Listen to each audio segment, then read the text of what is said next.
And Sarah, that was for my. Hey, here we are in Burr Ridge, Ridge. saying hi.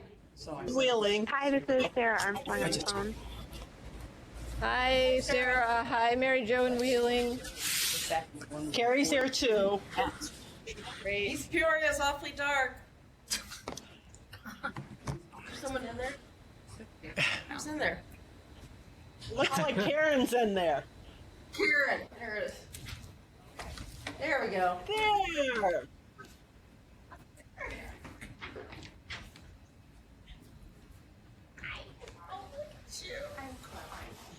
Not quite time, but we're getting there. 2 minutes. We're still. Oh my goodness. Happy Halloween. But you have to get the full effect. Are you being SpongeBob or It's gonna be lost on me and Gary. SpongeBob. I have no Man. idea what. I love the well. Get for Very sad. costume? Oh no, I might have left them back at work. Kate, did you buy You're those gonna boots get very special? hot in that raincoat. oh. You know it doesn't breathe. So Oh, I'm aware. Does this help? No, no. not for me. I'm Coraline. Who's Coraline? Oh my gosh, seriously? We're not Do we need to start giving the board a reading list?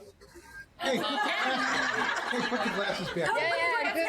Thank you. I don't. You can obviously tell I do not look. See, I've got my whole. We're not. Okay, we're- 1, yeah, 2, that's- 3, This is the smile. administrator's sign. Yeah, I haven't touched a. I haven't touched a book in years. This other one? I haven't touched Actually, I'm it in good. years. Kathy Pope from If it- Kathy if it- Parker. Yeah, listen, we're not live on TV yet, are we? If it's not a travel book, I don't read it. Or my art magazine. Well, we Well, I kind of am are. reading all the Newbery Metal books. But that's Hi, Lori. Did you buy You know those what? boots? Coraline is by Neil Awesome. Gaiman. Neil Gaiman wrote the Graveyard Book, which is a Newbery book. So you should read this just by association. Okay. Did you buy those boots special for this? Because if you Right. didn't, and you want to get rid of them, I will totally buy them from you. If they fit me. Because I need a new pair. You would have to wait until next year. My sister is going to steal the costume and be. Size shoe do you wear? Size shoe do you wear? Judy, normally Kate Ooh, that might be too big. does she look like this? Is a little bit even more flamboyant than she looks now. Maybe. She's kind I'm of- going to take the raincoat off. She's because it- toned it down for I Halloween. know you're not But Chad finding Raymond. something to match that hair. I think I could. That would have been great at ILA. You know what? I should have just done Chad that. would Although like so I not wear kicked a me in the costume. butt this year and got me really sick. You too? Oh Oh, my gosh. This just. Oh, My mom used to tell me. Oh my gosh. I lost my voice for 3 days. Paul, just back to work. This is my first day back to work. Yesterday was people my here first day back, Yeah. but I only did like a half day. I realized that. It was brutal. I was hoping It was. One of my trustees nearly got food poisoning too. It was an exciting conference. You saw nothing. I didn't. Please, actually, a nice place. Please don't judge me. We're not feeling warmly towards Fair Marquette. Let's Yeah, put it that I way. get. I'm coming in. I don't know who's real corn. Usually, the heavy sidewalks.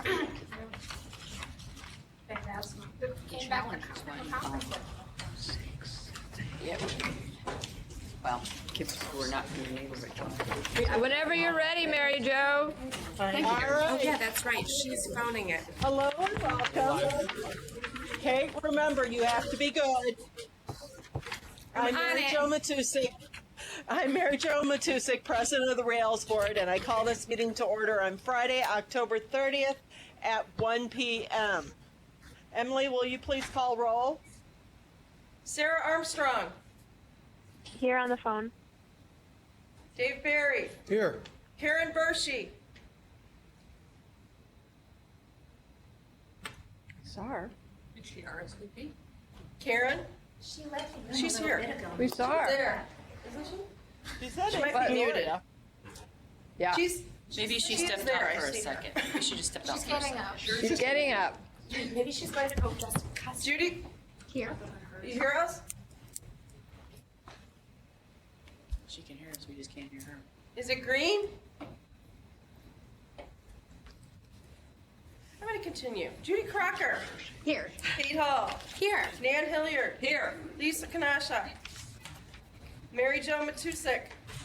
Here in Wheeling. Paul Mills, Here in Burr Ridge. Kathy Parker, Carrie Pearson, Here in Wheeling. Sid Ruckriegel, Dane Ward, Lori Wilcox. Green. It's green. Okay. We hear you. We hear you now. You hear me now? We hear you now. Okay. All right. We'll start with guests in Burr Ridge. Rose Chenoweth. Jim Krieger. Debbie Baskey. Emily Feister, Jane Plass, Dee Brennan. Ryan Heppel. Mark Hatch. Barb Brooks. Ann Slaughter. Rhonda Pitchford. Guests in Bolingbrook. Louise Savela with Rails. It's can you hear me now? Coal Valley. Yeah, we're good.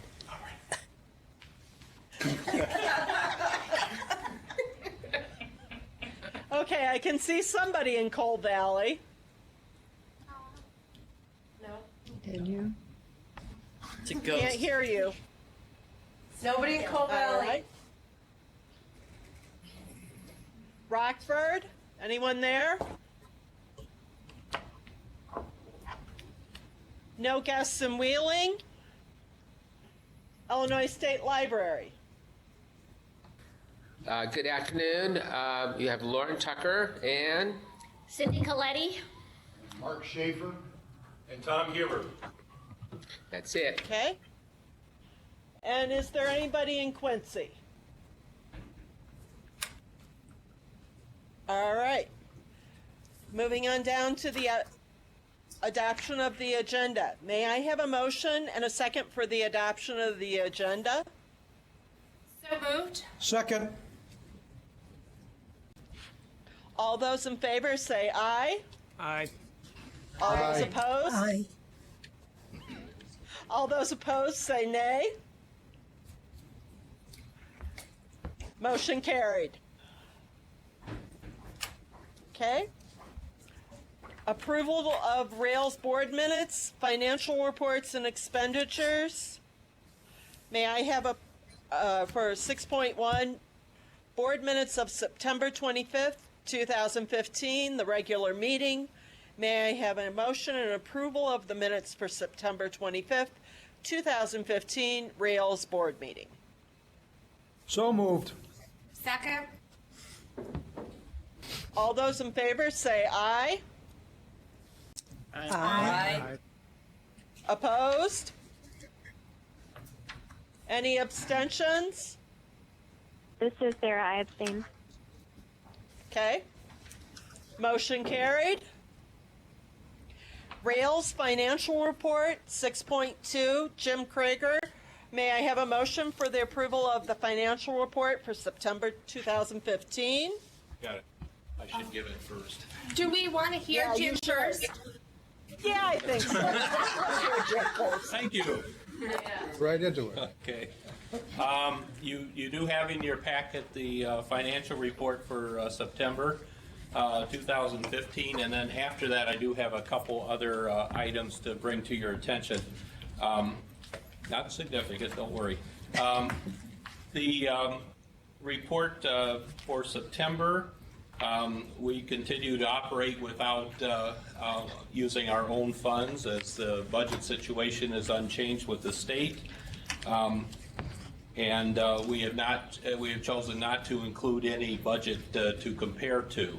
However, I did present a little something that our preliminary budget, if you adjust it, the 2016 budget, if you adjust for items that are reimbursed and the expense is not incurred unless it's reimbursed, is less than $100,000 above the fiscal year 15 budget. Our unassigned cash balance would fund just over a year and a half of operation, so we are still in good shape. If we were to convert the assigned amounts, that would add another 7 months to our coverage, and this doesn't include the funds that we have in the capital projects fund, which could be brought back. So we do have the funds to ride this out, at least through this year. But you'll see a decline in the coverage of approximately 1 month going forward until we start getting APC payments. I also chose, last month we presented the audit in some detail of the fiscal year 15 results, and I chose to present a little bit more detailed analysis of our fiscal year 15 revenues and expenditures compared to the prior year, which I always think is more interesting. And just to highlight that, we incurred expenditure. Our revenues were down a bit because of the accounting quirks in fiscal year 14. We had one extra Aryan per capita grant payment that really applied to fiscal year 13 in there, and then our proceeds from the sale of facilities. We sold Geneva in fiscal year 15 and Peoria in fiscal year 14, and the proceeds were about $500,000 less than on the Geneva sale than on East Peoria. But we incurred expenditure increases primarily in 3 areas, all of which were anticipated in our budget last year, and they were for library materials, contractual services, and capital outlays. And the library materials was primarily the e-read program. The contractual services was primarily our LSAT grant program, plus the full year of outsourcing the delivery operation of Burr Ridge.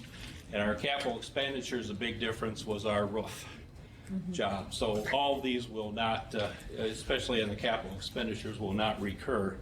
Well, the capital expenditures will not recur. Well, the roof won't recur. And we also did tuck pointing in the parking lot, so we should, according to a report that we did receive on our building structure, we're in pretty good shape for quite a while. Now, the interior, we're doing some things to that now, as you can see, but it will not be as big a roof replacement. So, can I answer any questions about that, what I've presented, before I move on? The second thing is that we have received notice from both the state treasurer and from U.S. Bank that there's going to be a change in the Illinois funds operations, the way it operates, in that, and they cite Rule 2A7 of the SEC changes in those rules, which I looked at and I couldn't see how that affected it, but those rules were changed in February of 2014, and other things. But basically, Illinois funds is going to become a pure money market type fund, valued on its net asset value, and it cannot, going forward, have a bank account or lock boxes associated with it.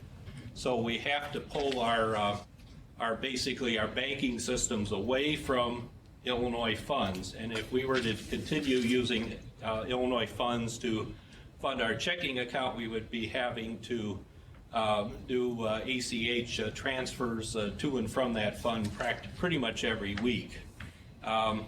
They have, the treasurer's contracted with U.S. Bank to provide these type of services, the lockbox and the checking account at negotiated rates, but that doesn't solve the problem of having to vastly increase our treasury function to move funds around. So this will become effective February 12th of next year, and we have started looking at other types of banking arrangements and with a view towards getting one-stop shopping with sweep accounts from a major account into our checking account and the lockbox feeding the major account. And so far we have talked with, met with Harris Bank and Wintrust, both of which have indicated they can meet this need. we could have a very large deposit account on hand, which they will collateralize, keep the funds safe. So our preliminary thinking is that there's no, going forward, we will not need to have an Illinois funds account, but we'll see if we maintain anything in that. But I expect to have some proposals in hand by next month and let you know what they are and how we propose to move on this going forward. And also both Harris and Wintrust indicated they felt they would be able to pay as much in interest as Illinois funds has or more. Wow. So, you know, Generous. so I'm waiting for these proposals to come in to be assured of this before I write back to U.S. Bank, which is getting kind of heavy-handed on this wonderful deal that they are offering us, and to tell them that it doesn't work. We need the collateralized account. We want it all in-house. And been talking with quite a few people about this from some of the banks, and I saw PMA and First Midwest at the ILA, and the feeling is there's going to be quite a exodus of funds from Illinois funds because of this. Yeah. Do we do our credit card payments through ePay? No. So we don't have to worry about, No, because I we know don't that's use one of it. the We don't have stipulations. eBay. Right. So really, there will be absolutely no reason to No, not if we be can get in us. Illinois funds? No benefit. I don't think so. I mean, well, The state can continue to make its ACH deposits And then we to would just Illinois pull. funds, and we could pull it, but I think I could probably arrange so that these payments go to whatever account we set up. So, So they land in Illinois funds briefly. And well, then- no, so they could just go Zip out. directly They to flip. whatever account we or they, So it establish. sounds like Illinois funds wants to do itself out of business. yeah, I mean, is the long-term goal to essentially Liquidate it? get rid of it? They seem to. I mean, this is, Yeah, there has not been a good explanation of these changes in rules of 2A7 with the SEC, but they seem to be coming in line with what a typical money market fund is and the rules applying to that. But like I said, in going through these rules, I could not see anything that really stuck out that said, oh yeah, this is not what Illinois funds, or anything that said you had to not have bank accounts, or I think it has something to do with the per share valuation versus a cash valuation, and they have to go on the per share. So instead of having a cash balance in Illinois funds, you have this number of shares valued at 99.8 cents or $1.02 or something like that, you know. But it seems to be along those lines. okay. I haven't seen a good explanation. All I see is, due to these changes in these rules, this is what's going to happen. So,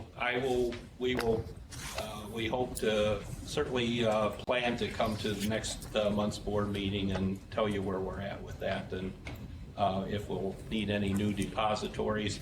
Harris now is named as a depository in conjunction with PMA. So we do have Harris as a depository, and Wintrust we have as a depository already. We have 4 million in CDs with them. And we're also doing this exercise for Swan and Magic, because they both have Illinois funds accounts. And so we'll be setting up the same type of thing for them, arrangement for them. But not Prairie Cat or RSA? Prairie Cat moved out of Illinois funds this last year to a local bank.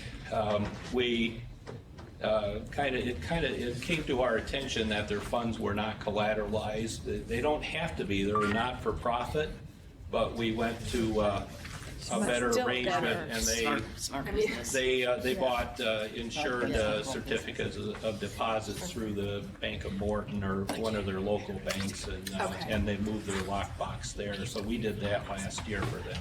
And Prairie Cat has had their own arrangements with Bank of Orion where they have collateralized funds there, and a very inexpensive lockbox arrangement, so we have a piece with that. Pretty good. And the other news is that I've been appointed to the executive committee of LIRA, Libraries of Illinois Risk Agency. We're happy. I'm on that through the end of the year, and I am running for I was appointed as a replacement to their previous finance guru, Doug Ellsworth, who retired and moved out of state.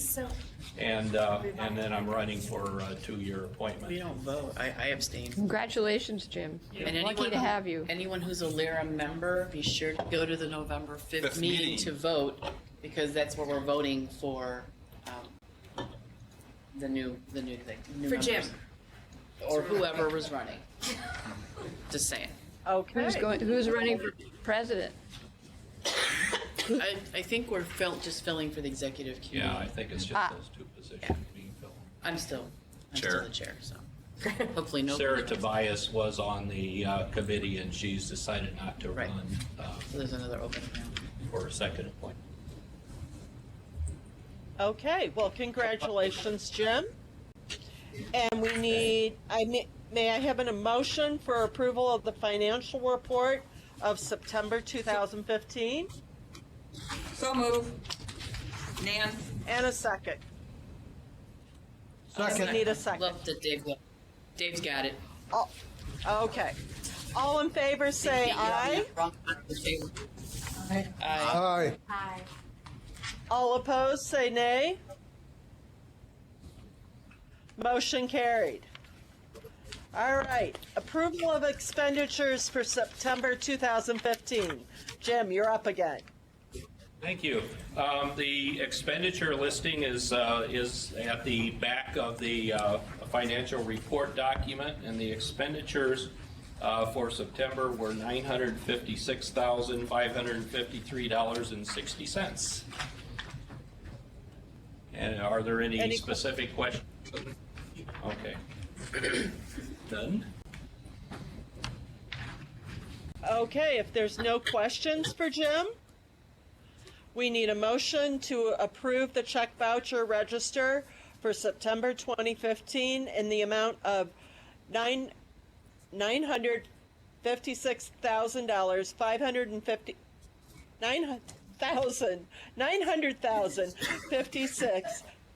$553,553.60. 900. Say it again. $956,553.60. Yes. Thank So you. That's what I moved. was trying to say. I'll second. Okay, we need a roll call, please, Emily. Sarah Armstrong, Yes. Dave Barry, Yes. Karen Bershey, Yes. Judy Crocker, Yes. Kate Hall, Yes. Nan Hilliard, Yes. Mary Jo Matusek, Yes. Paul Mills, Yes. Kathy Parker, Yes. Carrie Pearson, Yes. Lori Wilcox. Yes. Motion carried. Thank you. All right, moving on down to reports. We realized that we never did approve the goals for D for this year. So I would like you to review them. They were part of her evaluation, her self-evaluation. Please review them for the next meeting, and then we will set her goals for the next meeting. Emily, will you make sure everybody has a copy of those goals, please? Sure. All right. Board committee reports. Consortia committee, Paul? Thank you. The consortia committee met on Monday, October 19th, which was the Monday before ILA, which seems like eons ago. It does. It was a good meeting. We had a spirited discussion about the value proposition for what an overlay project would be, and ultimately decided to include, besides the traditional things we've been looking for in an ILL overlay project, talking about adding capability for reciprocal borrowing and enhancing that process. The next steps for the group will be collection of ILL data, put into a usable format for benchmarking, and also Jane is going to be working on setting up a conference call of some type with other resource sharing cooperatives of this type involving an ILL overlay where we can communicate with them further and hopefully in some way give back for everything they've given to us by giving them a chance to talk to each other, because they've certainly been generous in sharing their time and expertise with us. And Jane, I keep thinking I'm forgetting something else we talked about at that meeting. Well, and Dee and I will be meeting individually with the various consortia to talk about their interest in participation in a pilot project. Yes. Kind of important. Thank you, Jane. And that's my report, ma'am. I'd be happy to answer any questions anyone may have.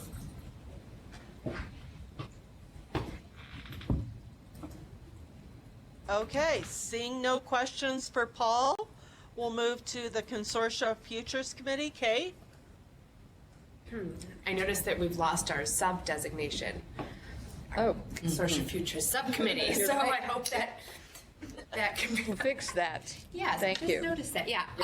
So we are meeting on November 9th. Unfortunately, I messed up my calendar and I'm not going to be there, but Pam Leffler from St. Charles, who's on the committee, has graciously agreed to step in. So I will be able to hopefully give a report based on what Jane reports back to me and from the minutes from that meeting in a couple weeks.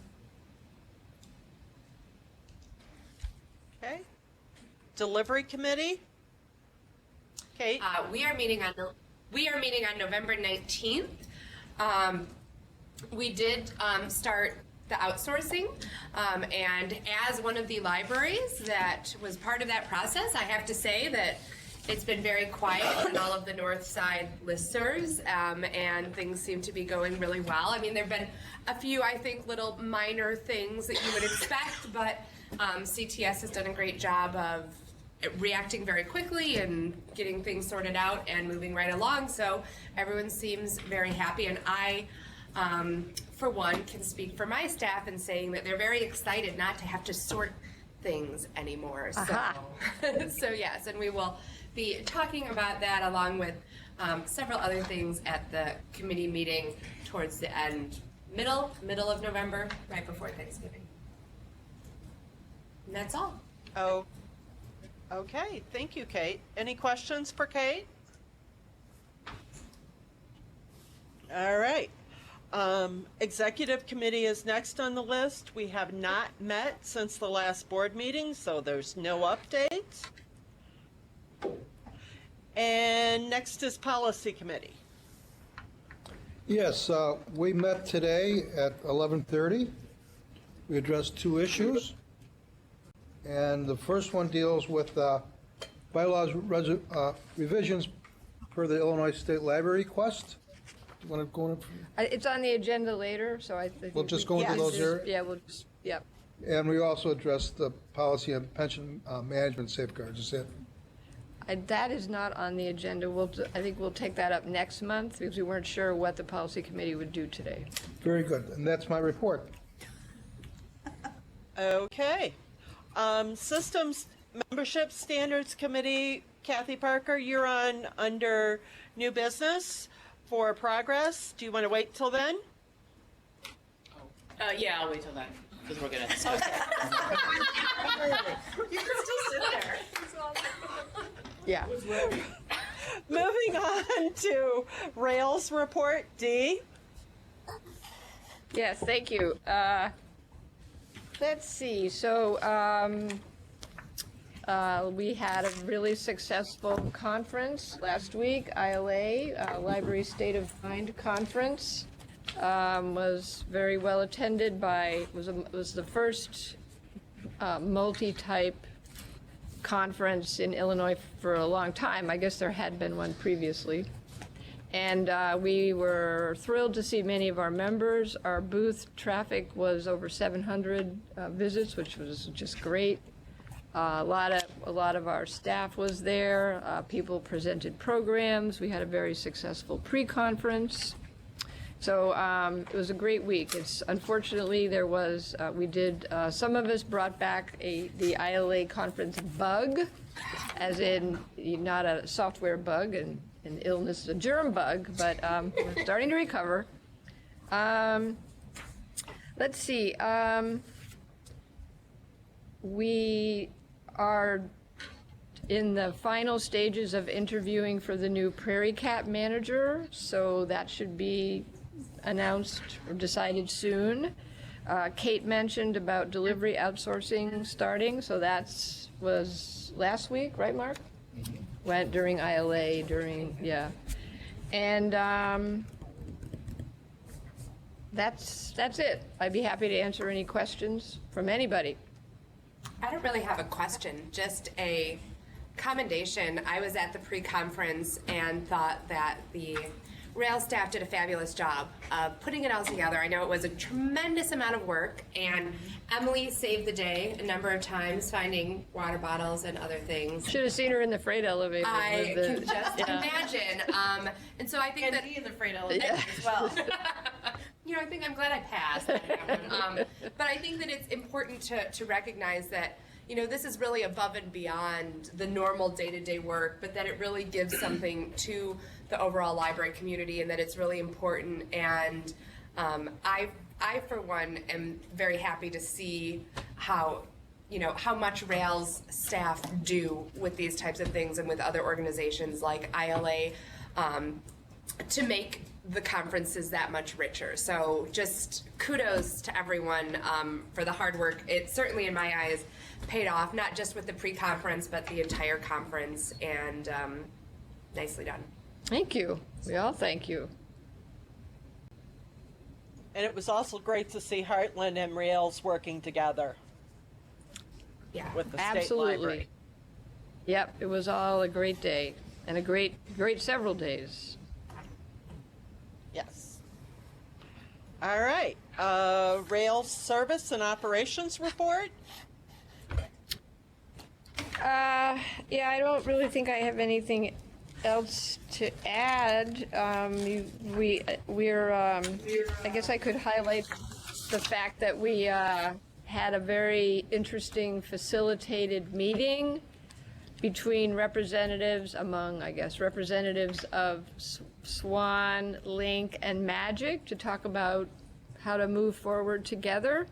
And they're going to meet again and talk more concretely about things that they share and things that they maybe could share. So that was great. And, all of this is is an effort to everything from the pre-conference to that meeting is all about resource sharing, making it bigger and better. And so it was, we're really happy about that. Great. Any questions for Dee? All right, we'll move on down to 7.4, the Illinois State Library Report.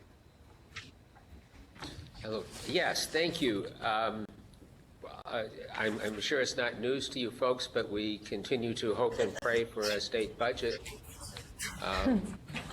None is, again, none is on the horizon that we know of, but we're always hopeful.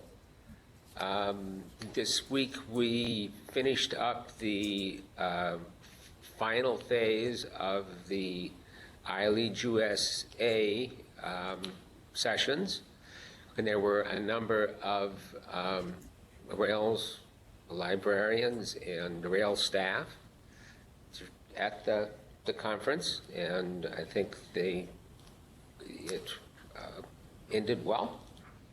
Also, Mark Schaefer is our public library construction program points out that we are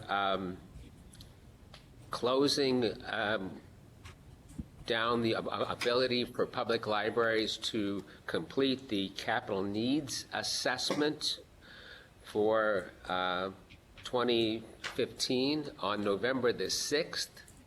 and that assessment is required by the statutory language of that created the large capital construction program back in 2013. Mark says that we have about a 51% response rate, and we would be very excited to and make that percentage higher, so that we can convey to the General Assembly the capital needs of Illinois Public Libraries when and if there is a future capital program proposed and approved. That's about all I've got here. I'll be happy to answer any questions if anyone has any.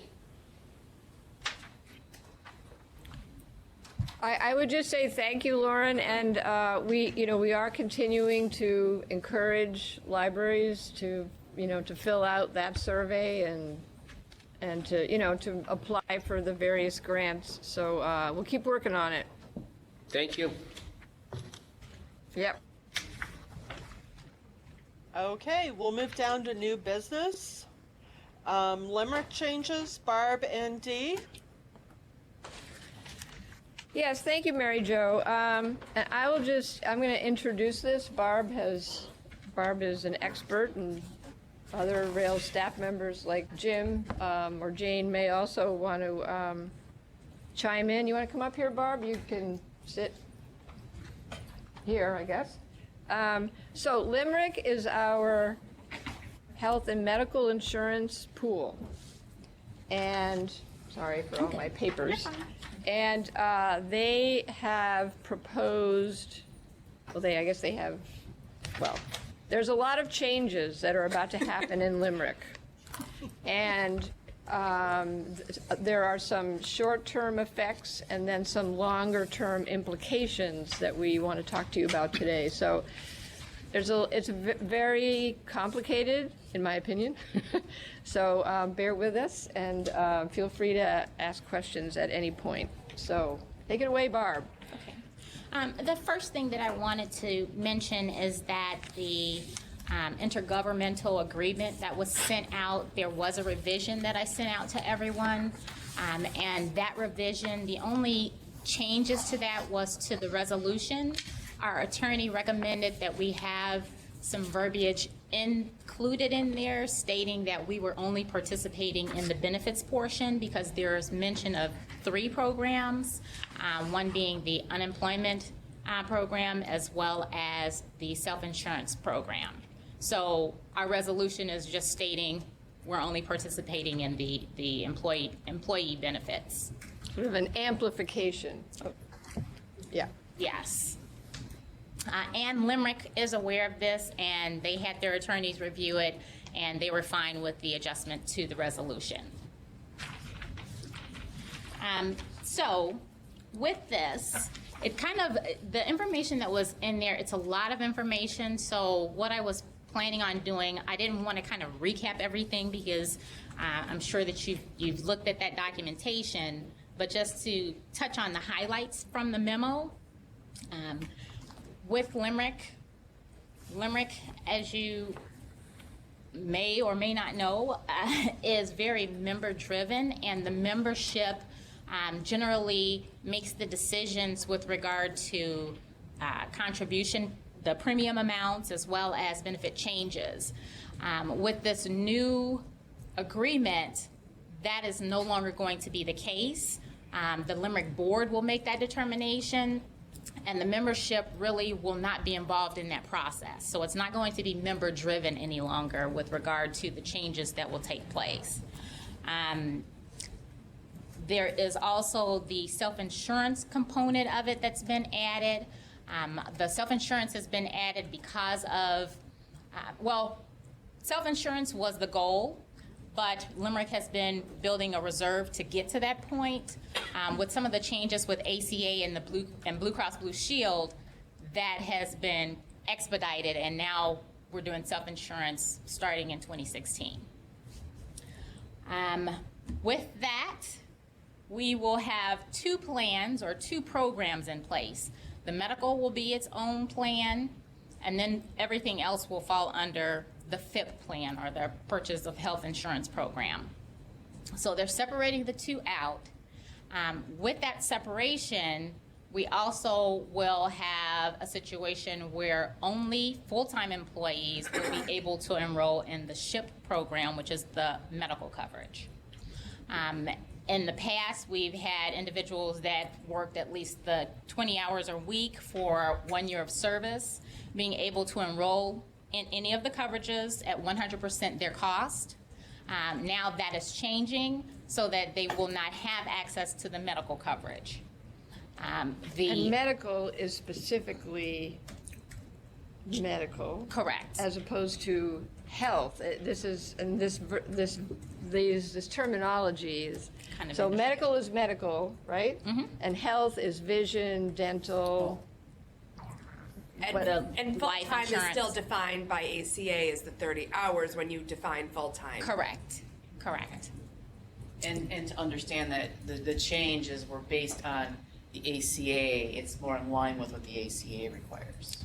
And Blue Cross Blue Shield. And Blue Cross Blue Shield interpretation Of ACA. of ACA and how Which- they can benefit most from it.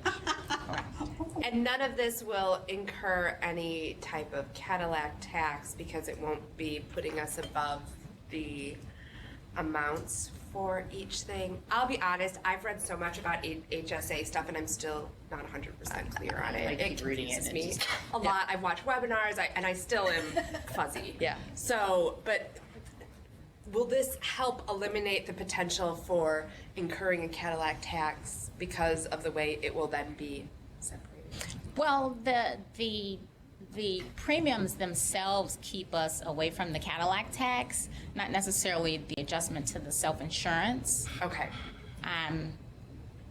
But that was something that had been brought up, and there had been discussions about possibly making changes to some of the plans because of the potential down the line. Right. And now this year, they've decided to keep the plans the same. They being move to Limerick. self-insurance. Yes, Limerick.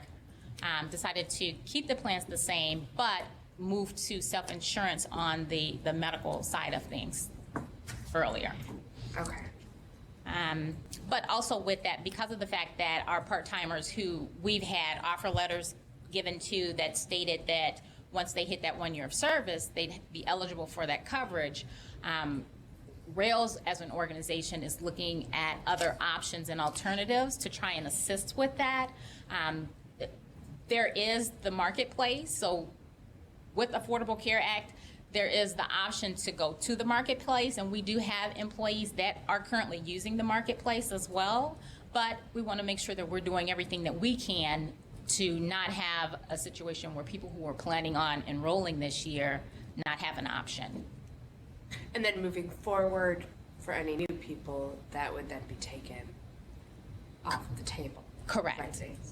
Anyone that's like any part-time employee that is currently in the health plan or the medical plan would remain on the medical plan because they'd be grandfathered into the program. But if they ever decided to drop the coverage, they wouldn't be able to re-enroll in it, not through Limerick. And just to add a little bit more context, this got decided in September. The communication test was in September. It was but decided at the end of August, was communicated to us in September. Open enrollment is November 1st. So we're not happy about the timing on all this, needless to say. Right. But Added to that, the employee for Limerick is right. So that also. Yes, Carrie. Just a couple questions. How many members are there in Limerick? 68 libraries. And does Rails have a member, so to speak, on the board? No. Who is eligible to serve on there? And with the board making more and more of the decisions, it would seem a benefit Yes. if we had a representative. Is that feasible, do you think? I don't know what the current terms of the current Limerick board are, But as far as eligibility, members are able to be on the board. The majority of the Limerick board has to be composed of a majority of the members. But then there's also terminology in the bylaws The new that state, bylaws. right, in the new bylaws that state that they can have others, but that's not really clear as to who those others are. And that was one of the concerns brought up by our attorney. There is a special board meeting, a special Limerick board meeting next week, Next Tuesday. next Tuesday, and Barb and Jim are both going to attend that. It's at Skokie, Skokie. to try to get more information. So it looks like there's only, are there only five? There's only five? It's about Blue Cross and Blue Shield, but I think a majority is. Yes. Sorry, Kate? It's Okay, there's only 5 members. Yes. And we have some suggestions about the Rails, sort of our future with Limerick that we want to talk to you about, but let's stick to the So we kind the of need mechanics. to do this now. Yeah, I mean, And then the We're still playing with Limerick. I mean, because otherwise, we if quit we playing with Limerick, The then- bottom line from our attorney was, the rates that we've been quoted are good for this year. But that long-term, or in short-term, long-term, it could be risky to be in Limerick. It is getting riskier to be in Limerick Yes. because, and we're apparently one of the biggest members. And so that we need to think seriously about options. But at this point, we need to, as you say, get it done. Okay. Yeah. Because I was going to say, because there are additional things that are being added with regard to, we used to just have an administrative fee. Now we'll have the administrative fee, a FIP fee, a SHIP fee. And with that, the Limerick Board approves those fees. With the self-insurance, if there are issues or concerns with regard to payments, because we are doing this self-funded, the Limerick Board can make a determination to increase those fees and give us 14-day notice, and then those are the fees that we would have to pay going forward. There are late fees being added. There are fees for not being able to attend the annual meeting, or the two meetings that happen annually. With regard to terminating coverage, you have to provide 120 days notice, but then still pay your premiums for a 90-day period after that time frame. So there are quite a lot of changes that we didn't have previously, and with such a small number of individuals making this decision when it used to be membership driven, the Limerick Board can make the determination that Limerick is no more based off of 3 individuals. Or they could charge us $100,000 because of something, I suppose, Well, so. That said, it seems all the more important that to try to get representation of Rails on the board, and I suspect our whole board would be in agreement as to that. I don't know if we need to give you any direction, or Dee, is that something you would agree with? Sure. And can Yes. pursue that? Okay, thank you. Yes, I think that is certainly one avenue. Another avenue is to find a better, basically they're just operating as a brokerage now. They're not it's not member driven. And so, we need to find a better broker, I think. That's the other avenue. So we can Agreed. go down both avenues. Yes, okay. But we still have to answer Yes, this today. exactly. Yes, we still have Yes. you have to approve these changes to the intergovernmental agreement essentially today. Well, I will make a motion to approve the changes to the intergovernmental agreement. And the bylaws, or are we doing them separate? They they're have them separate. combined. I was going to say, they have 2 different signatures, one for, 2 documents there. right. Yeah, you explain it. There are 2 documents that need to be signed off on. So we need I think we need a motion to pass a resolution in agreement with the Limerick Board proposals changing FIP to self-insured. And then we need another motion to pass the resolution that authorizes the Rails president and secretary to sign the intergovernmental agreement. Those are 2 of the motions. What DJ said. So may I have a motion to pass the resolution in agreement with Limerick Board proposals changing purchase of health insurance program, PHIP, from fully insured to a self-insured? So moved. Second. Okay, great. All in favor, say aye. Aye. Aye. Aye. Opposed, nay. Any abstentions? Motion carried. All right. Now, may I have a motion to pass the resolution that authorizes the Rails president and secretary to sign the intergovernmental agreement? So move. All, Second. Judy seconded it. Second. okay. All in favor, say aye. Aye. Aye. Opposed? Motion carried.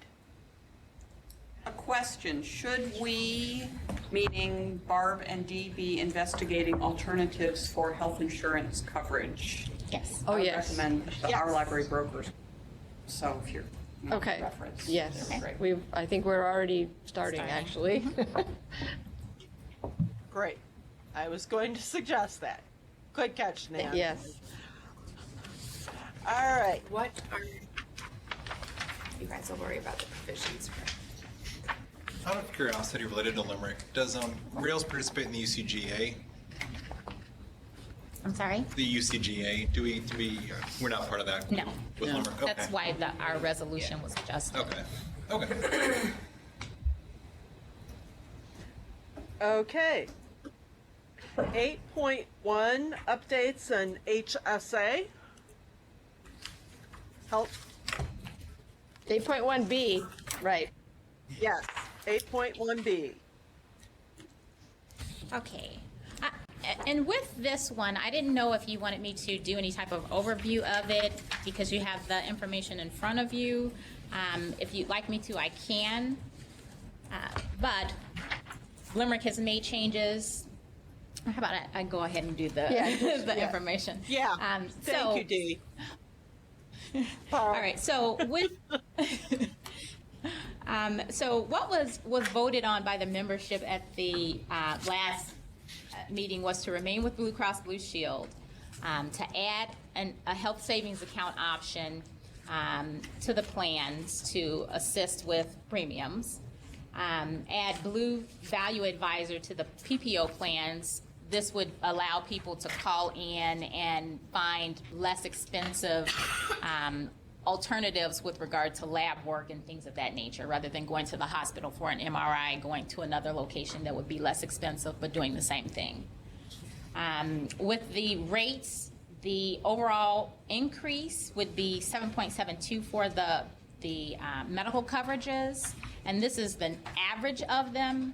For the low deductible, it's increasing by 5%. The high deductible is by 3%.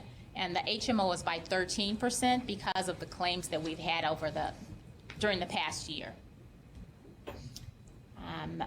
As far as eligibility, the eligibility is changing from date of hire to now the first of the month after your start date. And vice versa, the end of coverage would be the end of the month rather than your last day worked.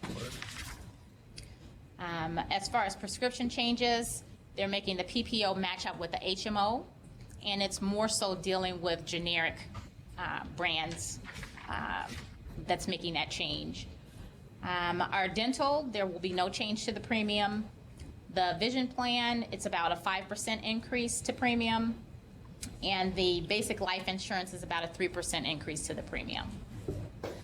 So those were what were voted on by the membership and approved to move forward for this upcoming year. And with the addition of the PPO compatible health savings account, Rails is recommending to move forward with the HSA to assist our employees. Because of the fact that it is it's a tax savings for the individuals.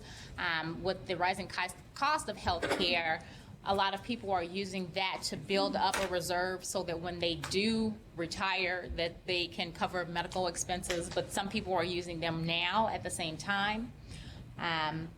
So in looking at it, it's a win-win for Rails and the employee if we do a contribution to this health savings account, which a lot of employers do to get buy-in from the employees.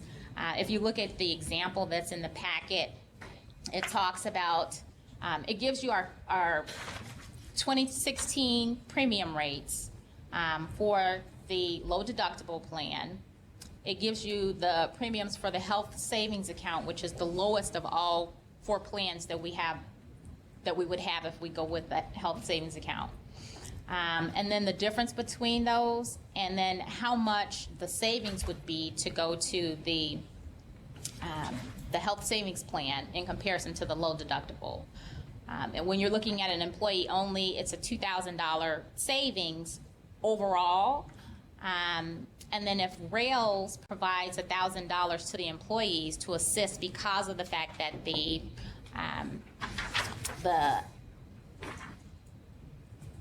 deductible is $2,600, if we were to provide $1,000, it makes it more in line with our other options that we have available. The net savings of all this between the difference and the amount that we would contribute if we were doing the $1,000 would be $1,328, and that is the combined savings for the employer and the employee, because Rails pays 80% for an employee-only plan and the employee pays 20%. Yeah, so that is not the savings to Rails. That's Combined savings. That scenario is if Rails paid 100% of the premiums. So Rails would not save that much net, is what we're saying. But there is a savings, even adjusting for that. Right. It would be $862.40 for Rails if you're looking at just the employee-only plan. So if we were to have finance did a scenario of finding out what our total increase in premium would be with the new changes, which was around $32,000. In a ideal situation, if everyone switched to the HSA, then we would have a reduction of $70,000. But a lot of people are not going to immediately go to the HSA because they don't necessarily understand it, and it does take a while to educate people on how to use it because it is very consumer driven.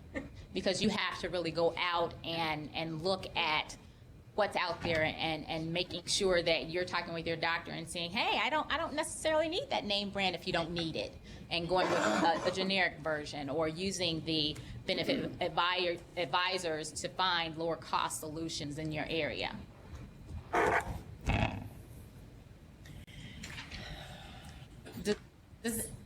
So we're basically trying to sweeten the pot a little to hopefully move more people into the HSA. Correct. Because it's a savings with regard to premium, it's a savings for the employee, and it's a savings for Rails. But like I said, it does take education. And then in the long run, it will be an even greater potential good for them. Yeah. savings for everybody. Yep. Yes, and that is their account, so they take it with them wherever they go. So not once they, but if someone were to decide for some crazy reason to leave Rails. I know. They could retire and take it with them in retirement. Or to, work at the Glenwood Linwood Public Library. Yeah, they could do that. Or somebody could sever employment for other reasons, and you could still take it with you because it's yours. So the employee. And they could Whether you continue have the pension or contributing, not, so. and you could continue, once you're in, you're in. So even if you're... As long as you have an HSA compatible plan, you can continue to contribute. Okay, so otherwise, though, the money would sit there until it was gone. Correct. Okay. Barb, You this can- is Sarah. you- Was there any consideration of a health reimbursement account instead of the HSA? You know, we were looking, as an organization, Rails can do that separate from Limerick. The reason why we were looking at the HSA is more so because this is one of the options that's now available through Limerick to kind of assist with that process. But we can investigate a health retirement accounts as well. I'm sorry. Okay, I was just Reimbursement wondering if that was Oh. one of the options. We already have a flex spending program, and you cannot have both the flex spending and an HSA.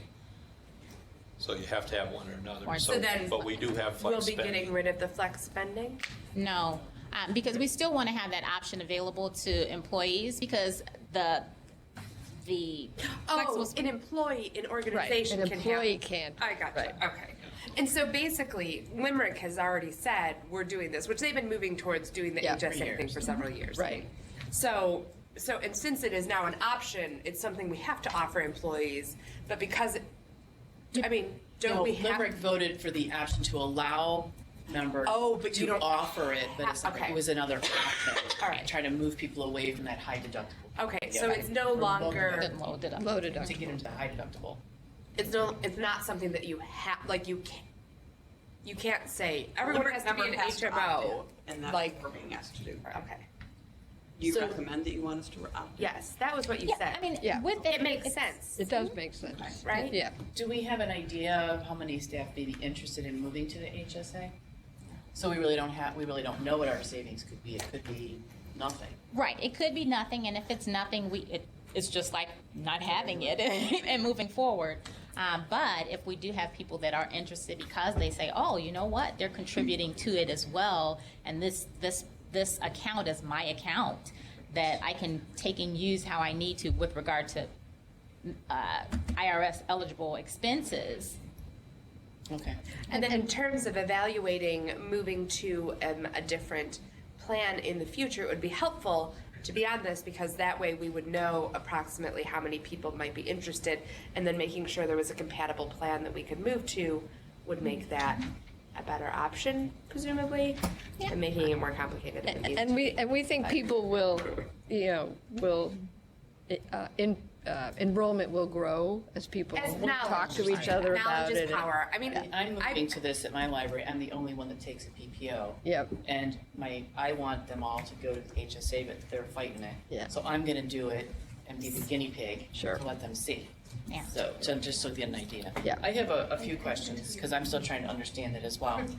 So So you want, what do we want the motion? What's the Wait, I still have recommended questions. motion, Mary Jo? The motion is, Oh, we need a just asking motion to approve the addition of the HASA compatible PPO plan and the Rails, and that Rails will contribute $1,000 towards the employee-only plans and $2,000 toward the other coverage levels, employee and spouse, employee and children, and family of the HASA plan. So You have a question? I do. I have a few. So the $1,000. It's been a while since we've discussed the health plan, so we have new board members that may be interested. But I'm trying to remember the $1,000 for the employee and the $2,000 contribution for the other, which is employee and spouse, family, whatever. That's above the 80% that we're already paying for the employee. And what are we paying for the other coverages? 70. So we're paying. So that's above for the other coverage. Correct. So, but even with those coverages, we would still see if people went with it, would see these savings. But Well, not the those combined exact savings, Right. because that's the employee But and the employer. Rails savings, what are those numbers? But we would see The 860. 70% Okay. of that, Right. right? Right, Correct. exactly. That's an interesting question Kathy raised. How do is our coverage compared to our typical membership coverage in terms of us covering 80% of employee and 70% of family? Is that typical for Rails membership? I know that the 80% is fairly typical because that just went out on the directors only. That's fairly typical. For the employee, for the family, I don't think it is, but for the employee, it is. What is typical for the family? What I was seeing was 0. 0 is what I'm saying. So Nobody can afford it. Yeah. Because the family coverage, I mean, for my We're library, like the family Rails. coverage is like $2,000. Yeah. So I think it depends on, Yeah. we're like Rails, which I think is really generous. But I think it also depends is on the about, library, certainly. and I think it also is about, I mean, we have to look at it from the perspective of, 1, setting a standard for our members, 2, getting and retaining knowledgeable and intelligent staff who, you know, want their families to be healthy. Right? Yeah. To be competitive, to just be competitive. To be competitive. I mean, because we're competing against, you know, I mean, we have, like, not to pick on, like, Mark and Jim, but, Mark and Jim. But, I mean, they came from outside, and Barb, you know, came from It's not just library people. It's not just library Not people, competing so against we need to, you know, sweeten the pot a little, I think, if we want to, you know, get and keep really good people. How does that compare to state coverage? If you're I know the long conversation about us is how we fit in with the rest of the state, but what does the state offer? Do we know for coverage for employee and family? You know, my sense of time, bear with me because everything kind of merges together. But I know that we did look at that because there was a point with the board where we were looking at the plans that we had and whether or not to just do 100% for employee in comparison to some of the others. And when we did the numbers were better the way we were, so that's why we didn't get rid of the plans or make changes to them. And I know that we did investigate what the state was doing, but off of the top of my head, I don't remember what those figures were, but I probably could find the information. It may have changed by now, but yeah.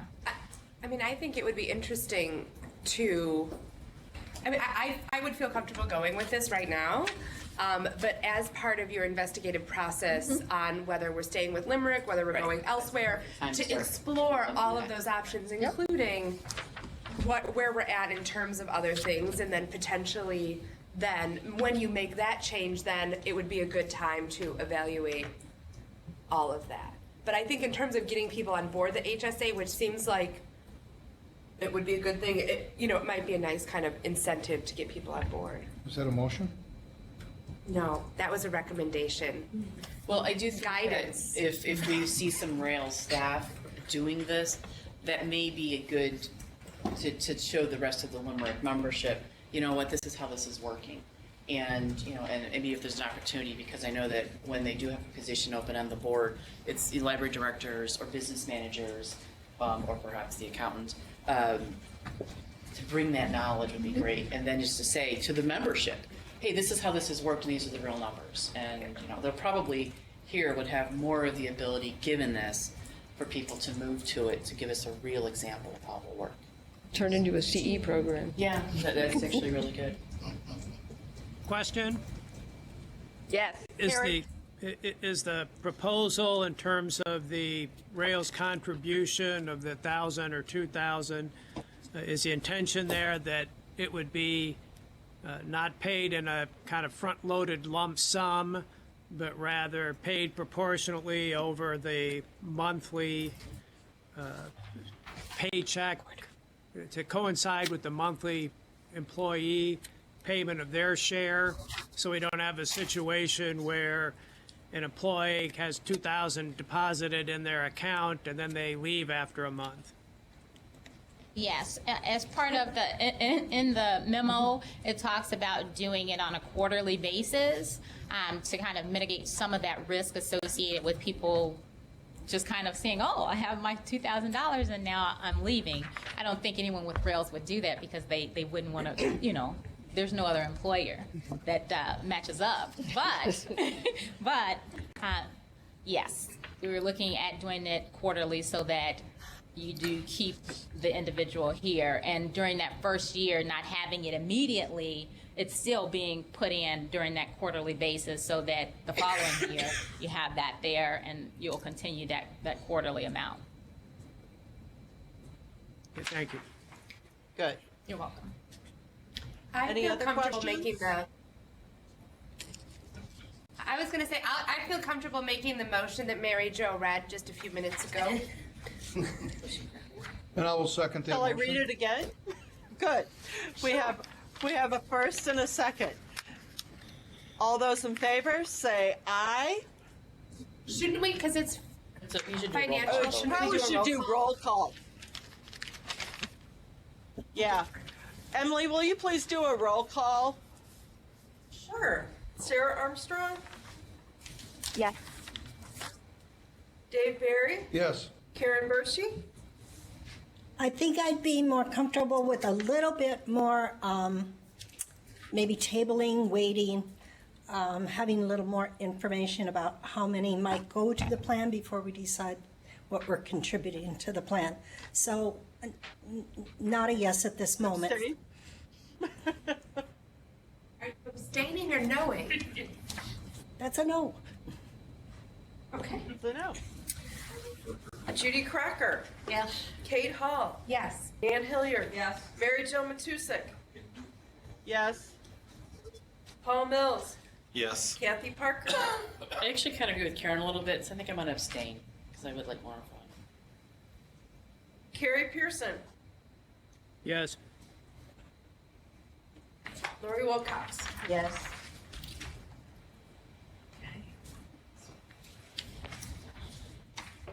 Hey, so it passed, Okay, correct?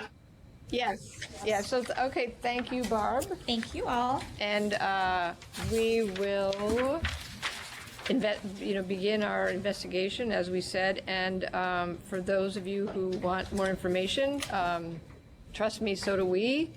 And we will certainly provide it as we get it in terms of enrollment in particular. The tricky thing is, of course, as you don't need to tell you this, but I'll say it anyway, it's hard to know. You can't predict. We won't, we'll know who's going to take advantage of it when people actually take advantage of it. But we will keep you updated regularly. So as you're going through this investigatory Situation. investigatory process, I think it would be very helpful because I think that there's, like we're lucky we're in with the village and we're in a huge pool. It's great. Right, and there's so many different And there's so many different, but I flavors. think it would be very helpful just to kind of have some type of documentation or sharing of knowledge with the members as you go through the process of insights or things you learn that might be beneficial, which I know you always do anyway, but just because I think that this is confusing and I think that there is so much with ACA and health insurance that it is kind of like oh my gosh. Well, the world has really changed. Yes, and you have to be constantly Yep. on it, and HSAs still are a little confusing to me. So, so I would just request that you remember to inform the membership if you find out any interesting nuggets. We will. Okay, moving down to 8.2, System Membership Standards Progress Report. Kathy and Dee? The committee in a whole, the 50-plus committee members. Now, has- you're exaggerating. Isn't it 50? No, it's 42. it's about 40. Somewhere between 50 and 50 members. We've been having a hard time meeting as a group. So wonder why. Because there's 40 to 50 members. So we haven't met as a group probably since the beginning of summer. July. So there's been more communication via email on that. There is a professional leadership and is it the education and training committee. Those two subcommittees are going to meet, I think the 13th, next 2 weeks to kind of hash some of that out. Yep. So, so with these documents, we're everything that we're at so far, and I know that Dee and Veronica are going to talk about the processes, where we're at, where we're kind of working towards, and I'll let them talk about it. Thank you, Kathy. She's relentless. She never misses a chance. Bring it up all the time. So we just thought it was a good time to give you a progress report, to tell you where we are, what the content of the potential standards look like. So just as a reminder, the whole point of doing these standards was to help libraries of all types do a better job of serving their communities. It's not to, penalize anybody. It's not to exclude anybody. It's just that we see at Rails, and I know that board members see, Kathy in particular, why she's the chair of this committee, this large committee, wanted to embark on this work because bad things are happening out there. And so having standards, statewide standards, hopefully, but, additional rail standards, at least, would help libraries and therefore help library users. So, and kind of related to that, we have seen it from the beginning as what we have called a pathway to excellence, which means that while, yes, we want to establish sort of basic minimum standards, we also wanted there to be additional levels for libraries to strive for, to be even better, to not just be a minimum, barely making it kind of a thing, but to how you could even be better. And that gives us this path to that. Yes, and so that's why we have basic and proficient and exemplary. So most of our time has been spent on basic, not surprisingly, because until you establish a baseline, it's hard to know where to go next. And also because basic will affect every library. Some libraries may always stay in that general range. Others will rise to be, or currently already are, exemplary or proficient. So the basic has been where most of the time of the committee has been spent. So we mailed you out these large format drafts so you could see. We also sent you some foundational documents, which Veranda's gonna talk about those, right? And we also, emailed you the excruciatingly small version of these large format drafts, just so you would have it in a packet. So Veranda and I have been co-leading these 6 committees. It is a lot of work. It's definitely taken longer than we had hoped, but we have been thrilled with the sort of consensus and the kind of the passion for doing this, and passion to support libraries. So I'll turn it over to my esteemed co-leader. Esteemed colleague. Esteemed colleague, even, yes. So a couple things. In the board document, you'll see our current standards. And especially Judy, because you're new, just really quickly I'll say, there was a merger of systems in the past years, and in 2011, Rails came into existence as a new system because of so much going on with that merger of 5 systems. It was a decision, and there were standards of all the 5 different systems had different standards. So there was a decision made at that time to revert back to the very basic standards written in administrative rule and law. So they're very, very, very basic. Just as a point of reference. I was just going to say really quickly, just this week, some of you may be familiar with the documents Serving Our Public, Standards for Illinois Public Libraries, and Linking for Learning. Serving Our Public is geared at the public library community. Linking for Learning is at the school media, is a standards guide for school media specialists. Both very excellent resources. Just a couple weeks, probably like a week ago, I got just really quickly a call from a public library director who was very passionate about doing everything in serving our public under technology. However, she did not know what the intranet was. She did not know what CARLI, a statewide consortium of academic libraries, was, where it's saying link to CARLI, check your system's intranet. She didn't understand what it meant for your website to be accessible. So, I mean, that's, you know, our job is to support that.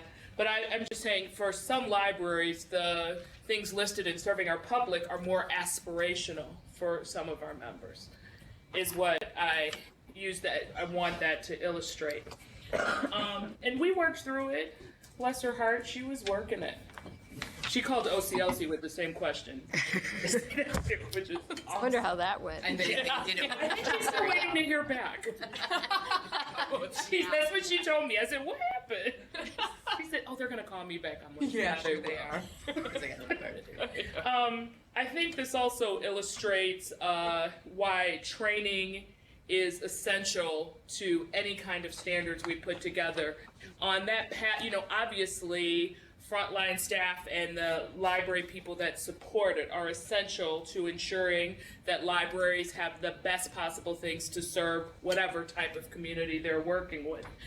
I just wanted to say the foundational, you see the current standards, the guidelines we used, which really represent the conversations that were had across each committee. When I say that people were so committed to making sure their peers had access to library systems and to resources to help them reach these standards. We used Serving Our Public's Linking for Learning. We had a meeting with the Association for College and Research Libraries, you know, because the American Library Association is located in Chicago. We also have the benefit, interestingly enough, of every state just about around us having excellent standards for public libraries, particularly Iowa. So Iowa, Wisconsin, Indiana, Ohio, and even Michigan, which I'm from Michigan, so obviously theirs are great. So Michigan as well. But Iowa being particularly strong. We also have the benefit of one of the training and certification committee members, Angela Campbell, coming here directly from an Iowa library to be a director at a Rails public library, and speaking of her experience as really understanding the role and the responsibilities in Iowa based on the infrastructure set forth by, in their case, the state library for that position, and that being very different in Illinois, and kind of really having to find her way with the help of great colleagues. Of course, SPLME is an excellent statewide public library management institute, is an excellent resource, a week where people at public libraries get to learn about roles and responsibilities, but it's only 1 week a year, and hopefully it'll be continued to be offered. And I've talked to librarians who would love to go, but they have small children, they're in small libraries and can't leave for a week because they have 3-person staff, etc. So obviously we need other resources to support. Does anyone, and again, we're focused on working with obviously we have a great continuing education program here. We've had a preliminary conversation with the American Library Association, who's also done some certification work with other states, I believe Oklahoma, to talk about training and tracking of certification. So we've just had a preliminary conversation about that. Does anyone have any questions about the documents or anything listed in them or anything that I've said? So you've got your basic? Yes. No. Just 1 second, Ian. Okay. On the back part that has the education and certification level requirements, the level 1, 2, 3, 4, 5, 6, they seem kind of definitional, but I couldn't tie that into any place on the other page.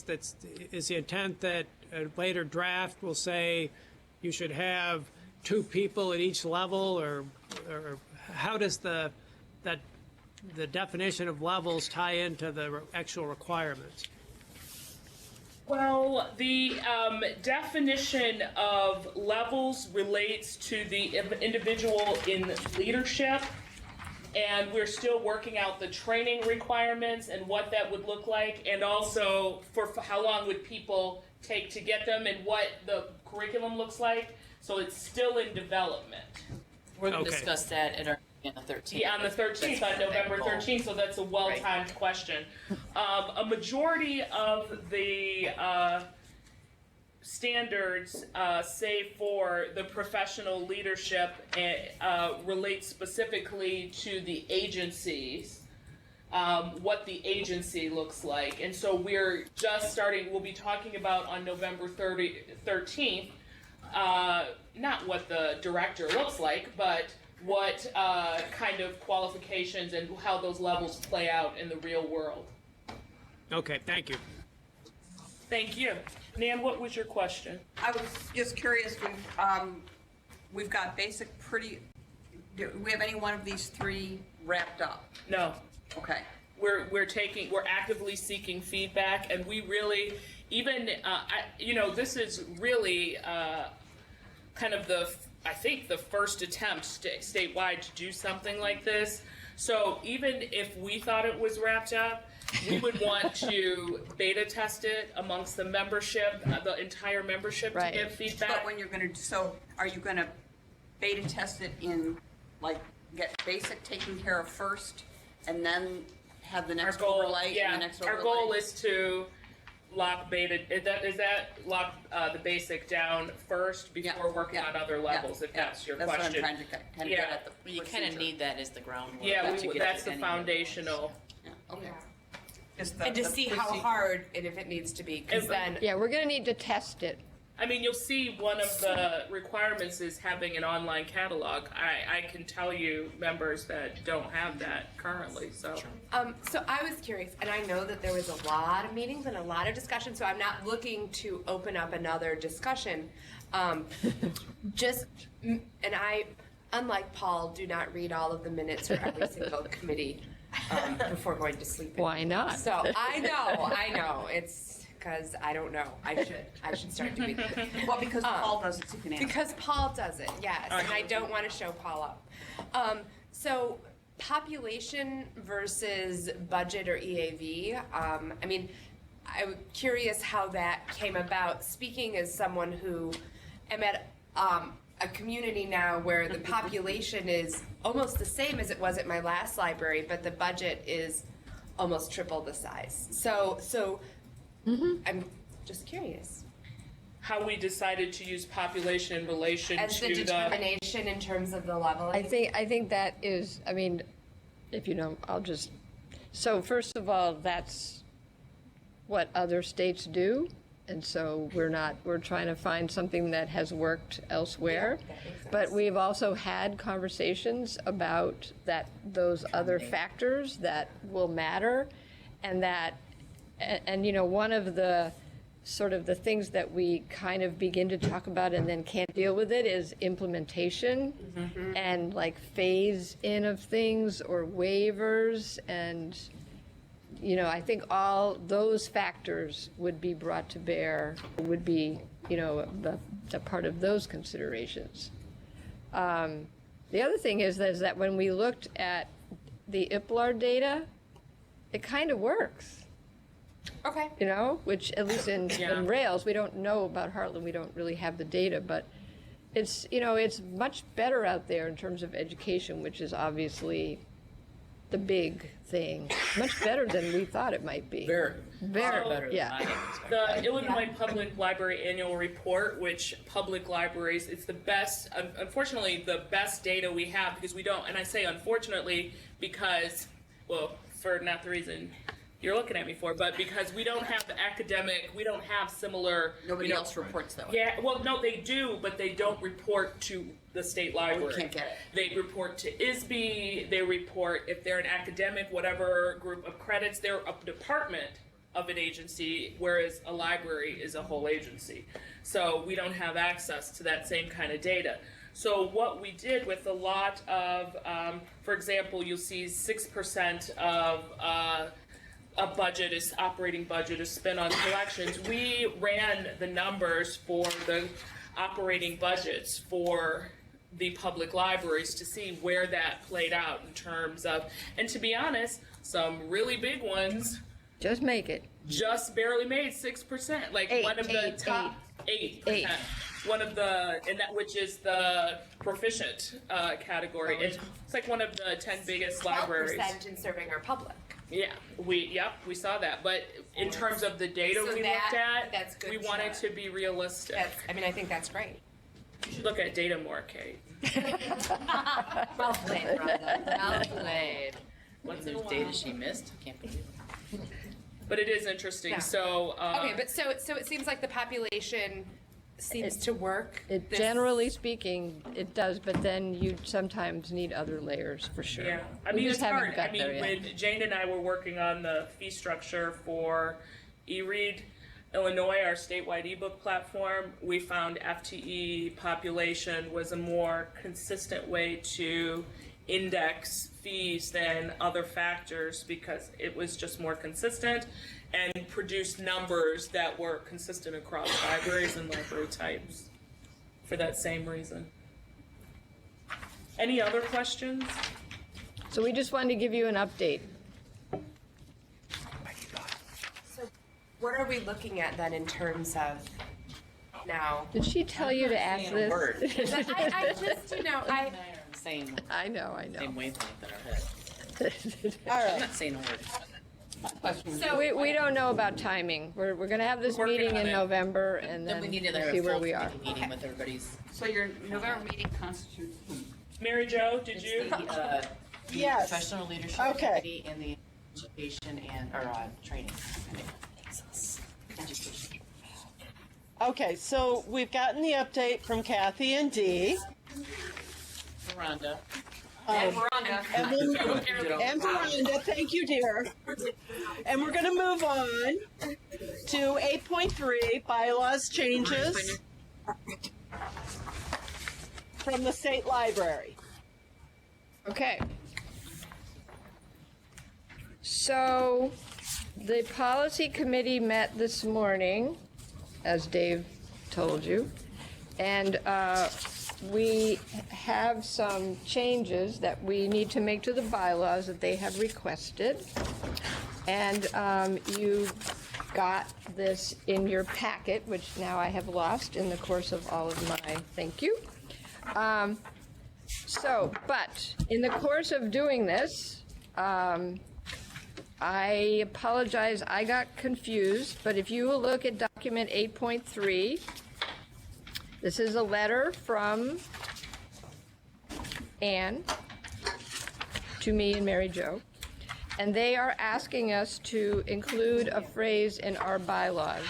And so if you will turn to the last page of document 8.3, and you will see that you will actually see two changes, but the second change, number 5, is a mistake. Ignore that. What they're asking us to do is just add the phrase, except that the executive director's authority to hire, fix the compensation, and terminate employees is subject to the approval of the Rails Board of Directors, which is the way that it is in the administrative rules. So I have a question. Yes.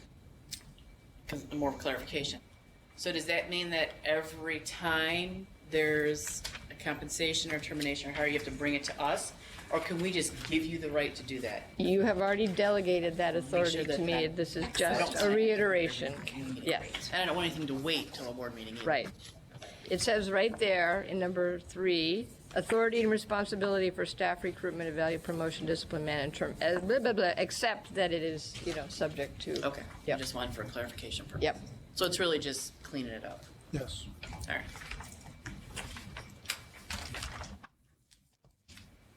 Any other questions about that? All right. Then I need a motion to approve the bylaw changes as requested from Illinois State Library. And as amended by me. I'll What? move. Yes, By- as amended by Dee. So it's not because of, I'll move. Okay, And I'll second. so we have a first and a second, correct? Yes. All in favor, say aye. Aye. Aye. Opposed? Opposed? Hearing none, motion carried. Okay. Moving down to 9.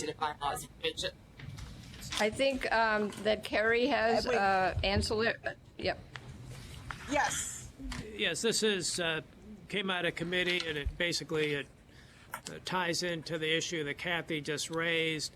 And to avoid any question about authority, the motion recommended by Policy Committee for adoption of the board is until contrary direction is given by the Rails Board, the executive director is authorized and directed to follow the same employee hiring, compensation, and termination practices as followed immediately before if the bylaws amendment adopted today.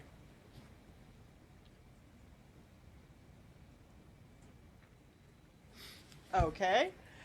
Does anybody need that repeated or anything?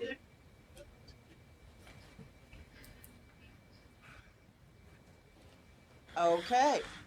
All those in favor, say aye. Aye. Aye. Aye. Opposed? All right, the motion has carried then.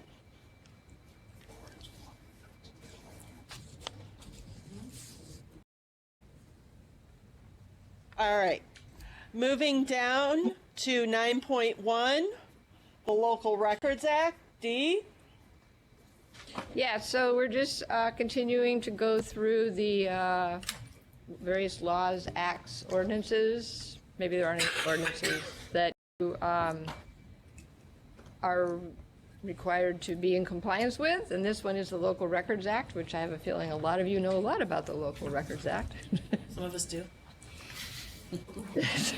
So I don't know if anybody has anything they want to ask or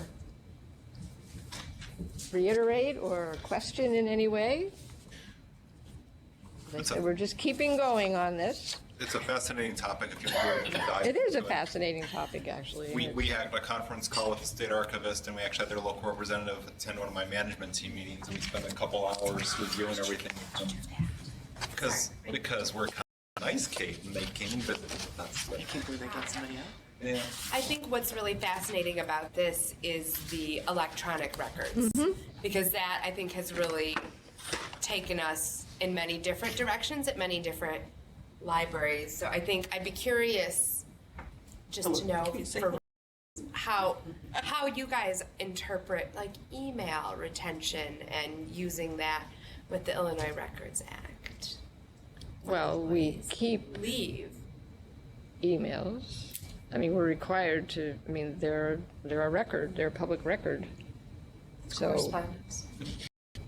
Yeah, Sorry? I've heard of lots of libraries that just, you know, delete oh, well. when some, well, they're Well, gone, so we they're shall not, Either that or you they're, have to have a server replacement. but they're not and the stuff they're not goes deleted. away. I mean, you know, I think the, you know, in addition to that aspect of it, I mean, one of the things that we're also dealing with is merging is all the records that we have and what we have to keep, and you know, and so Jane and Jody have been working on that for a long time. Especially Jody.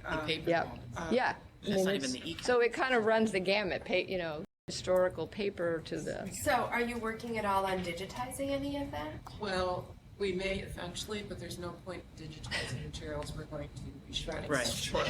So we want to finish Getting that process. But you've got to get first. everything in order too, to be sure that everything from 19 whatever is where it is. Yes, and Jody's done an amazing amount of work Yes.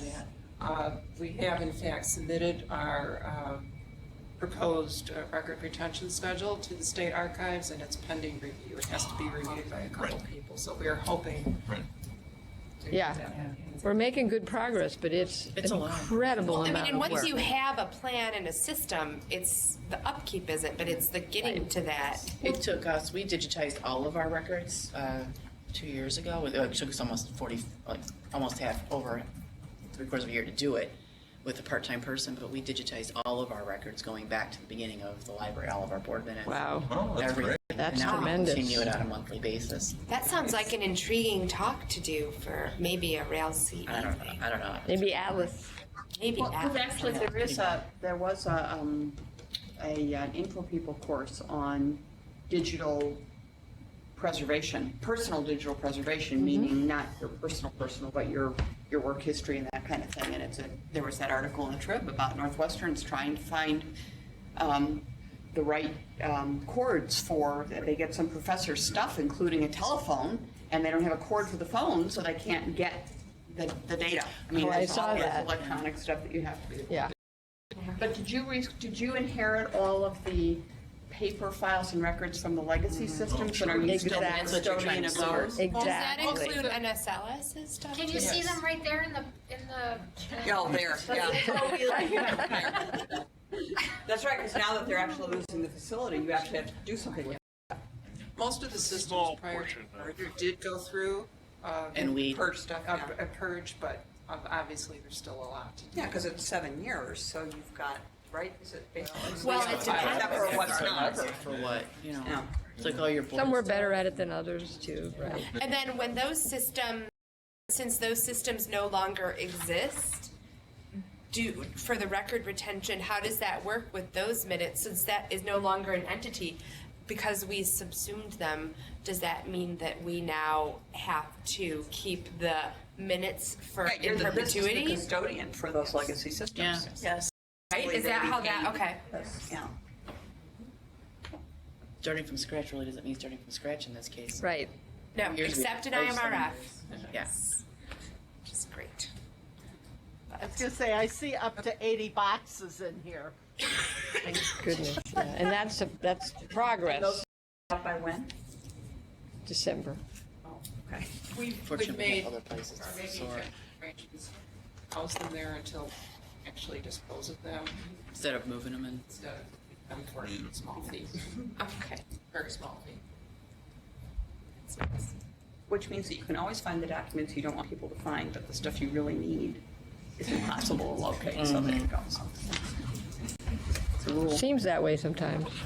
Well, yeah, because it isn't just the retention, but it's the being able to then find. And that is, we've been working on organizing all of our construction documentation and Which is why we, Significant. It's which is why we have a significant. database that does that. I Yeah. did that specifically for that purpose, which is for all of our stuff. Not getting to it. Well, There we go. Okay. We will move on to Rails board member reports. Okay. We'll move on to the Rails board member reports. All right. This is where the board can let the rest of us know about any programs or events going on their library area, etc. I'll start. Tonight, I am hosting a small party for 250 children at least. Since I wasn't there, I don't know how many signed up at lunch for Halloween. It's their fun evening, so. Hey, have fun, Mary Jo. Oh, yeah. Wish I could join you. Oh, you can. Just join up. I Say sign up for- volunteers. I have some. I'm the president of Atlas, which is the area of training for librarians and staff down on the south side. And we are doing this year Atlas Academy. So it's modeled like Synergy and Spilme, but it's meant for frontline staff only and managers. And it's really trying to give them an overview of the library world beyond their desk at the CERC desk, reference desk. So we're doing 4 sessions. We had our first session last week, Wednesday, which was core values of libraries and intellectual freedom. That's great. And it's with 30 people. So it went very well. And we're very happy with the results. And I'm working on a survey now to get out to the attendees to see what they'd like us to tweak. But it's just us as a group down in the south suburbs of Chicago, just trying to get our staff a little more education and not having to go, because we can't always get up to Rails to any of the libraries. So it's a way for them to kind of do it locally. So we're real excited about it. We're hoping to continue it next year and the year after, or, each on a continual basis, like Spelling and Synergy has been. I think that's great. Yeah. You just expect people to know things because they work in a library and they don't. I had three years ago who I talk about our budget a lot at meetings. They said we had no idea how money was actually, so they're obviously not listening to me, but they had no idea how the library received money when we had the history of the library. So if that was 3 of my staff members, all of whom I talked budget with, I mean, as an overall group, how many of our staff have no clue, even the ones who pay taxes, how libraries actually get their money in Illinois. Sure. So I thought it was very interesting, very telling. Well, I have something else with the Bartlett Public Library. We're about 6 weeks till we complete our renovation. Hey. And this is something that started about 3 years ago, when you look at the surveys, going through the architect's reports, picking which ones you want, finding the money to fund the project. So we're looking forward to getting this over with. Our patrons will be happy, and so will your staff. And our staff will be very happy. I love building libraries. It's so fun. So It's like That's my great. favorite thing to Thank do. you. It really is. Well, I keep trying to get out of doing stuff, and it's not working very well. I am failing retirement. I've added, but I got into it because of the books anyway, and I've added a new opportunity. I'm a judge for the Ben Franklin Awards, which is the awards given by the Independent Publishers Association. And that's been very interesting, and I have a sum total of 3 books in my first round, so that's really doable. It's a lot easier than the Audi Awards. I'm in the middle of listening and listening and listening and listening for the Audi Awards, which are best audiobooks of the year, which is really fun because they just send them to you. I got one major, but the others have actually been interesting, and I want to keep listening, so that's been a lot of fun. Cool. Well, I am very excited because this year my library is participating in NaNoWriMo, which for those of you who are not familiar is November is National Writing Month. 50,000 words, 30 days. I've done it for the last couple years on my own, personally, and thought it would be a really great thing to do with libraries. And they've been trying to connect more with libraries, so we're serving as a write-in, and I will be talking up the soon-to-be famous Illinois Author Project because it tells beautifully with that, and I think is a great opportunity. So there's a lot of libraries throughout the Chicagoland area that are doing it. We are certainly not the only one. And if you have never tried to write a novel or tried to write one in 30 days, it is entertaining. So I would encourage you to check out nanowrimo.org, and it's fun. You only have to write 1,667 words per day. It's like an hour and a half of writing a day. It's like nothing. Can I just put all my emails and memos together? It's supposed to have some type of, plot to it, but I mean, Plot, characters. Yeah. I got characters. Are you thinking of a story idea, Nan? No. I don't have, my November is shot, so there's no in the world. I can barely get a column. You know what? I have news every 4 weeks. We'll be happy to know. There's also Camp NaNoWriMo in April, so start thinking now. I can start. I'm going to finish. I want to know if you finished the clunker. Did you listen to the whole thing? Oh, yes, it was awful. Oh, I don't know if I would have done that. Well, it was 2 discs. This is it was terrible. It was based on a G.A. Henty novel. Anybody remember G.A. Henty? No. He was a Brit who wrote books stirring with patriotism in the 1890s to 1920s, and this was actually made into an audiobook this past year. Oh, very popular with homeschoolers. Oh. Okay. Any more board reports? That note. Okay, we'll move on to. No. Wait, Paul has something. It's not for my home library, but the Pinnacle Library Cooperative is happy to say that we have filled our 1 staff position. So Congratulations. we have an ILS manager. Yeah, 100% staffing again.